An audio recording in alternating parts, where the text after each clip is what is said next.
Ya, jadi di episode pertama ini yang pengen gue bahas adalah tentang kenapa pelumas itu penting, kenapa oli itu harus diganti secara rutin.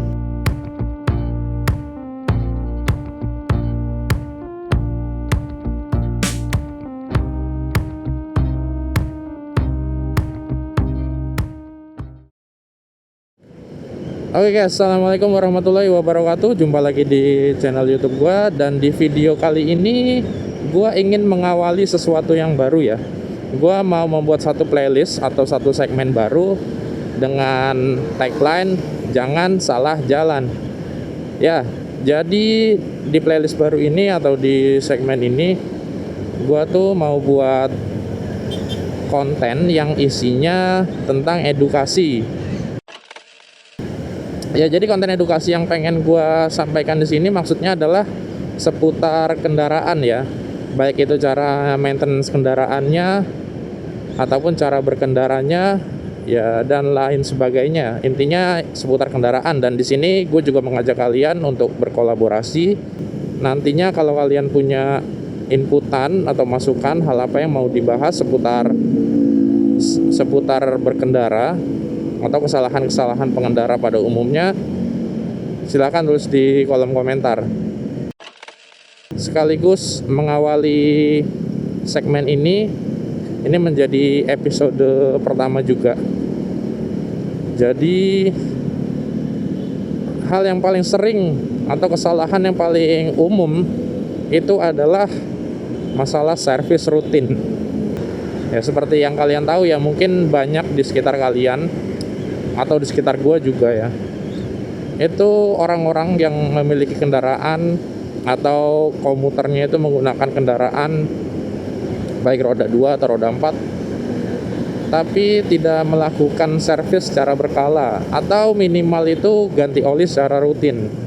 Nah, kenapa hal ini penting?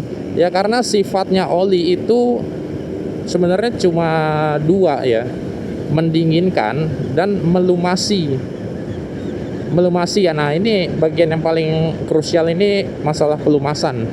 Jadi di dalam mesin itu kan banyak besi ketemu besi ya, atau gear lah ya. Bayangin kalau nggak ada oli, yang terjadi apa? Pasti dia akan bergesek, kemudian menimbulkan panas, dan jangka panjangnya besi tersebut itu akan terkikis. Ketika sebuah besi ketemu dengan besi lainnya dan diadu gitu ya, ada gesekan di sana, maka yang terjadi besi tersebut akan haus lama-lama.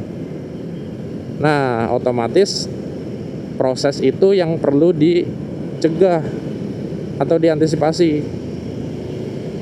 Datanglah teknologi namanya oli atau pelumas. Nah, tugasnya si oli ini itu untuk menjadi perantara dari pertemuan si besi-besi tadi, sehingga si besi-besi tadi itu tidak mengalami benturan atau gesekan secara langsung, melainkan dilapisi oleh si oli ini tadi. Nah, makanya si oli ini juga punya kekentalan tersendiri tergantung jenis kendaraan atau jenis mesinnya, karena setiap mesin itu memiliki tipikal atau bahan yang berbeda, makanya olinya pun berbeda-beda. Cuma kalau kalian datang ke bengkel terus kalian pengen ganti oli, itu orang bengkel pasti udah tahu harus pakai oli yang jenisnya apa. Jadi kalian nggak perlu pusing mikirin olinya. Yang perlu kalian lakukan adalah melakukannya secara rutin, membawa motor kalian ke bengkel itu secara rutin, karena oli itu punya kadaluarsa gitu. Jadi musuhnya oli itu memang cuma dua juga, tekanan dan temperatur. Duh, macet banget cuy. Ya, jadi yang harus kalian lakukan itu bukan menghafalkan tipe-tipe olinya, melainkan bawa kendaraannya ke bengkel secara rutin. Itu aja udah cukup.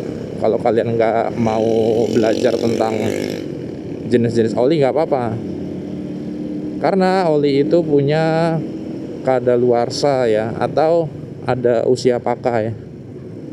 Nah, usia pakainya itu secara umum ditentukan oleh seberapa lama dia digunakan. Ya, sebenarnya cara yang paling akurat untuk menentukan kapan oli itu harus ganti adalah runtime di mesin. Jadi berapa lama atau berapa jam durasi pemakaian di mesin itu ya.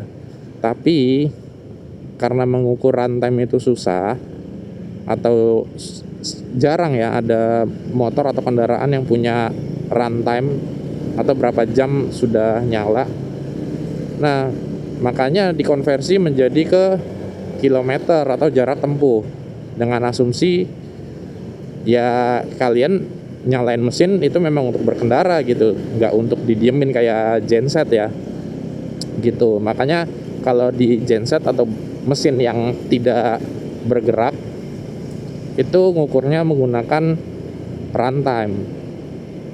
Sementara kalau kendaraan kayak gini, kayak motor, kayak mobil, itu mengukurnya menggunakan kilometer gitu. Koreksi ya kalau salah, kalau ada inputan dari teman-teman silakan.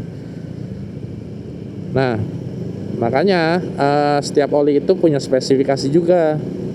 Mulai dari oli yang biasa ya atau yang murahan itu biasanya semakin cepat usianya atau umurnya.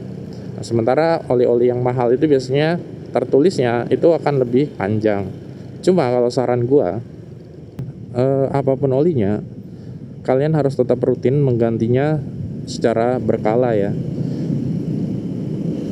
Rata-rata usia pemakaian oli yang ada di Indonesia dengan iklim yang ada di Indonesia itu biasanya bisa sampai 2000. Kalau sepeda motor itu 2000 km, atau kalau kendaraan roda 4 biasanya 5000 km.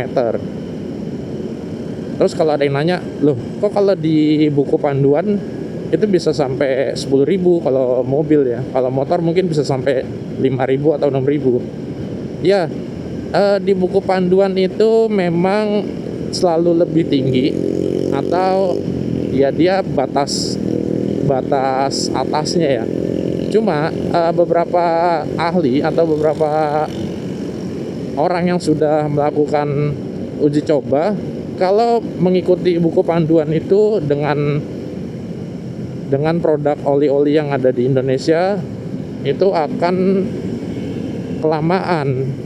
Olinya sudah keburu, entah itu berkurang karena penguapan ataupun kualitasnya memang sudah sangat jelek ya, kalau kita mengikuti anjuran buku manual. Maka yang terbaik dan yang paling umum serta juga paling ideal itu motor itu sekitar 2000 sampai 3000 km itu sudah ganti, supaya ngejaga komponen yang ada di dalam mesin kalian itu tetap dalam kondisi yang prima gitu. Jadi nggak ada kehausan di sana. Karena kalau sudah mengalami kehausan, itu malah akan menimbulkan biaya yang lebih besar lagi. Motornya juga jadi nggak enak gitu ya. Oke, mungkin itu aja episode pertama ini. Jadi buat kalian yang masih abai dalam melakukan penggantian oli secara rutin, tolong introspeksi. Silakan kalian datang ke bengkel sekarang untuk melakukan penggantian supaya motor kalian itu tetap dalam kondisi yang prima dan enak dipakainya gitu ya. Dan mungkin gitu aja. Sampai jumpa di video berikutnya. Semoga kalian selalu sehat dan dijauhkan dari bahaya. Terima kasih sudah menonton. Sampai jumpa.